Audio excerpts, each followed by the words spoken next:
Joining us now, Chris Stirewalt, NewsNation political editor and host of The Hill Sunday.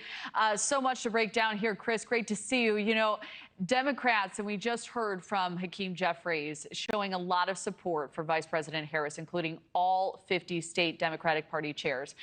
Considering her access to funding, do you believe she's all but solidified now as the nominee?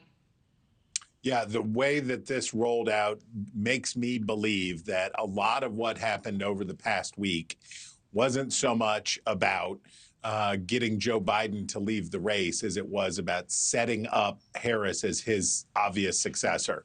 Because when that letter came out on Sunday, we were halfway down to a Harris nomination before the tweet had even ricocheted around the Twitterverse.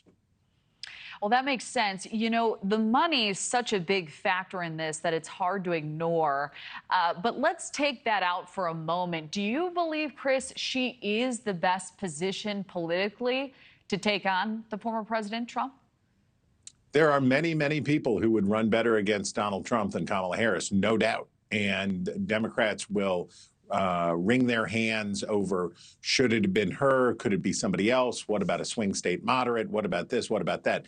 But the reality is, in the position that she was in, the money is a consideration that you mentioned, but it's also she has been elected nationally. She is a national figure for Democrats. You don't know. You pull, let's say, a Gretchen Whitmer from Michigan off the bench. You say, okay, we're going to take you from Michigan. We're going to make you a national political figure. Maybe it works, maybe it doesn't work. With Kamala Harris, she's known. She's not always had a great run politically, but she's a known commodity, and that's probably something better to work with than taking a chance on a relative unknown. All right. And I want to talk about potential VP picks that could potentially soften her candidacy a bit or make it more palatable, as you said, to middle America. The latest Decision Desk 24 poll, it shows former President Trump with a slim 2 percentage point lead over Harris. It's still early, as you know, Chris. We're expecting the Democrats will continue to rally behind her. How do you see these poll numbers evolving? Well, hypothetical polls are just that, and you don't know until you go.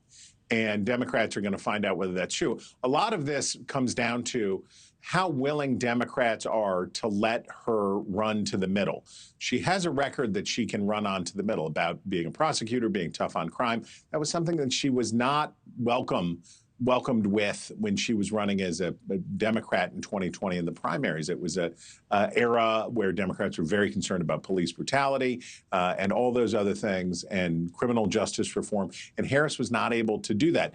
Now, what we get to see is, will Democrats give her the kind of running room that Republicans give Donald Trump? Donald Trump can say seemingly anything he wants about abortion, anything he wants about almost any topic, and Republicans say, well, it's actually okay, and I'm not going to worry about it. How hard will anti-war activists go against Harris as it relates to the Israel-Hamas conflict? How hard will immigration activists go against her as it comes to the administration's recent efforts to ratchet down amnesty claims at the border? On and on. So if Democrats want to win, they've got to let her run to the middle. We'll see whether they do. You know, interesting. And to your point, Chris, the attacks from the Trump allies, they've already begun. How do you see her camp potentially hitting back on those big issues like the economy and namely the border, as she's been dubbed the border czar? Well, the question Republicans have to answer is, what's the attack? Is the attack that she supplanted the legitimately elected nominee? Because Republicans are really into this right now. They like saying, oh, you say you like democracy. What about the votes in the primary? This is rigged, rigged, rigged. That is just a dumb argument. That is not a helpful argument for Republicans to be making. The helpful argument for Republicans to make, what helps Republicans, is what you just alluded to. Tie Harris to Biden. There's no difference. It's the same thing. It's different packaging, but it's the same inflation.